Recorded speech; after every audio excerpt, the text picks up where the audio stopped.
Olá pessoal, tudo bem? Professor Charles agora. Ô Vivian, vou aproveitar que eu estou falando aqui com você, eu vou abrir a sua apostila, tá bom? Já que a gente está falando de novo, eu vou abrir a apostila porque a nossa tarefa vem direto dela. Nós hoje vamos fazer o roteiro 6. Ó, a apostila está parada exatamente onde a gente parou. Ó, aqui é o roteiro 5, na página 7. Aqui é o roteiro 4. Aí antes disso, da música Eduardo e Mônica, roteiro 3. Aqui o comecinho dos contos, que é roteiro 2. E a primeira página da apostila, roteiro 1. Essa apostila aqui, Aprender Sempre, do oitavo ano, que nós estamos fazendo. Vamos até lá. Então, ó, a partir desta aula, eu mudei o sistema de fazer a videoaula. Vocês têm agora a graça e a glória de não precisar ficar olhando para minha cara, porque eu consegui um esquema para fazer a aula apenas do celular, o que torna a aula muito mais leve. Então a gente agora vai ter aula apenas assim, tá bom? Se ficar bem para todo mundo. Nós havíamos parado, nós fomos até a pergunta 13. E aí agora nós vamos para a pergunta 14. Eu vou deitar o celular para ver se aparece um pouco maior para todo mundo. Deixa eu ver se dá para fazer isso. Isso, olha só, ficou bem. Não parou a gravação. Eu desliguei o WhatsApp porque tem algumas pessoas que me mandam tantas mensagens por dia. Não vou citar o nome aqui, né? Mas tenho certeza que vocês sabem de quem eu estou falando. E aí, na hora da gravação, atrapalha. Por isso, eu desligo a internet para a gente poder ter mais visão. E aqui, ó, nós estamos falando hoje, ainda nesta aula, vamos continuar falando sobre variação linguística. Aqui, na aula anterior, eu estava falando sobre a variação histórica, que é a mudança da língua portuguesa de acordo com o tempo e a distância do tempo em que nós estamos. Essa manchete é do começo do século passado e nós agora estamos em 2020. Existe alguma outra forma de variação da língua? Sim, a variação regional, que eu também havia falado para vocês, né? Alguns termos que são comuns na Baixada Santista e que não se repetem em outras línguas, como em outras variantes da língua portuguesa, como Zé Povinho, como famosinho, celebridade. O uso que nós damos para essas palavras aqui na Baixada é diferente do uso comum, normal dessas palavras em outras regiões do Brasil. Essa é uma variação regional da língua portuguesa. Existe também a variante que nós vamos ver aqui nessas portas. Está escrito aqui, push, na primeira porta, certo? Deixa eu ver se dá para ampliar bem. Push. Aí aqui. Eita, eu desliguei a internet, mas não desliguei o celular.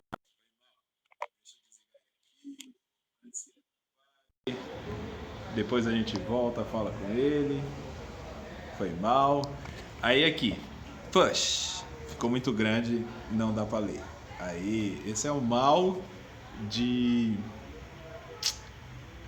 print. Aí aqui, push. O bonequinho tá escrito na porta push e ele tá puxando, como, né? Push, push, push. E o que que tá errado em push? Qual é o problema de push? Por que que não tá dando certo? Ele foi ler no dicionário que significava push e agora começa nosso roteiro 6. O personagem está tentando abrir a porta e não consegue. Observe a placa fixada na porta. Está escrito push. A que língua pertence a palavra push? O que ela significa?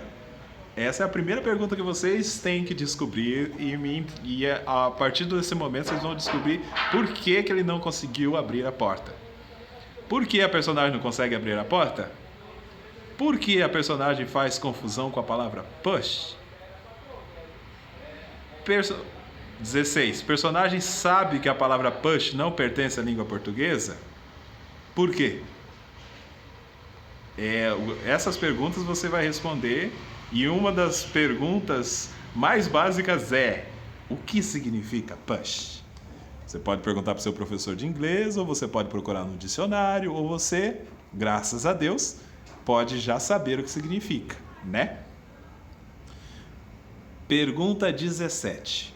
Em nosso país é comum irmos a shoppings e encontrarmos lojas com cartazes e faixas com inscrições como sale ou off para indicar liquidação. Também ouvimos pessoas ligadas à informática dizerem deletar em vez de apagar ou fazer um download em vez de copiar. O que você acha disso? Você acha correto empregarmos termos de outras línguas quando não há necessidade? Esta pergunta é pessoal. É para vocês escreverem com as suas palavras um raciocínio lógico. Ou seja, a sua opinião e uma justificativa para essa opinião, certo? Aí 18. Leia os versos do poeta Carlos Drummond de Andrade. Antigamente, as moças chamavam-se de Mademoiselle e eram todas mimosas e muito prendadas. Nos versos encontrados, a variação geográfica, histórica, situacional ou regional.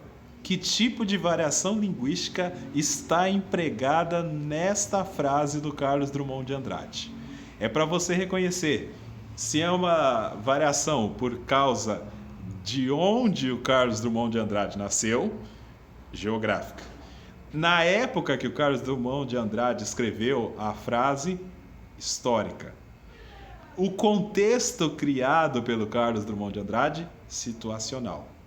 E a região em que vivia o Carlos Drummond de Andrade e que ele está reproduzindo, que é a regional. Qual dessas variações linguísticas nós encontramos nessa frase que está aqui, certo?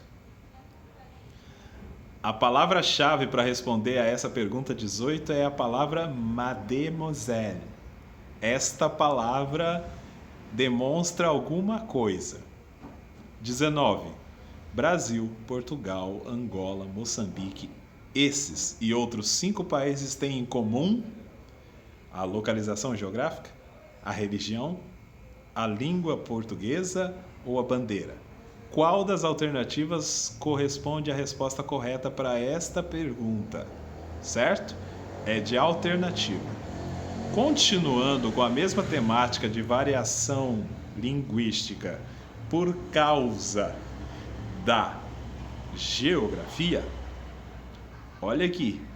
Telefonista, Shining Box, boa noite. Cliente, eu quero yakisoba. Telefonista, a taxa de delivery é R$10. Pode passar o endereço da entrega?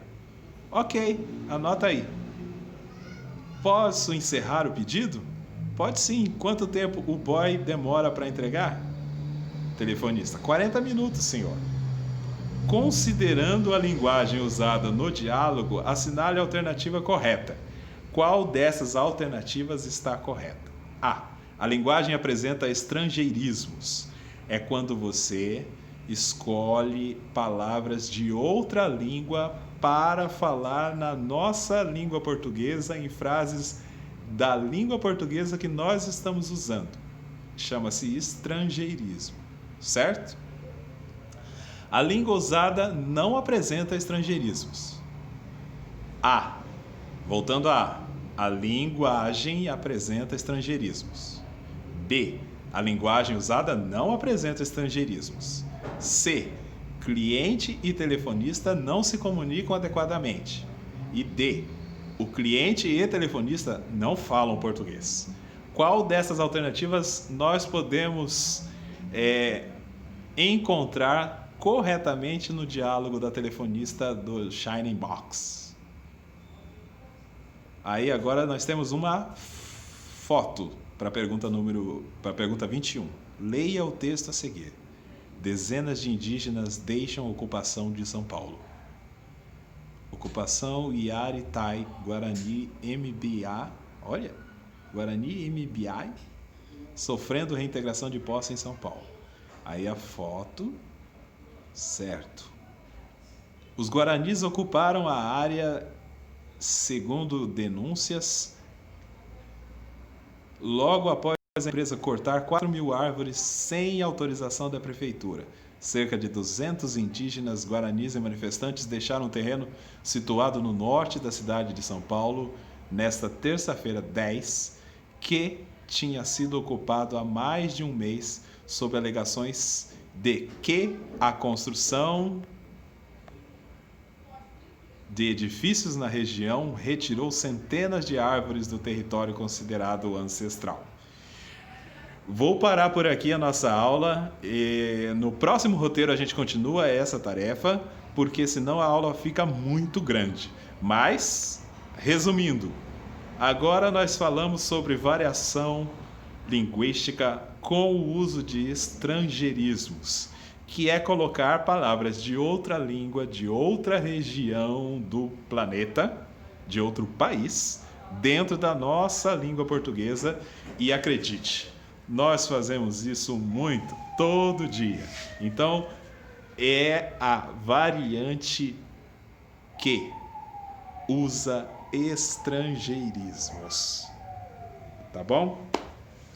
Tudo de bom para vocês. Esse é o roteiro 6 e é o professor Charles desligando. Um abraço para vocês. Até a nossa próxima aula, onde a gente vai terminar essa história dos índios, tá bom? Um abraço, até mais.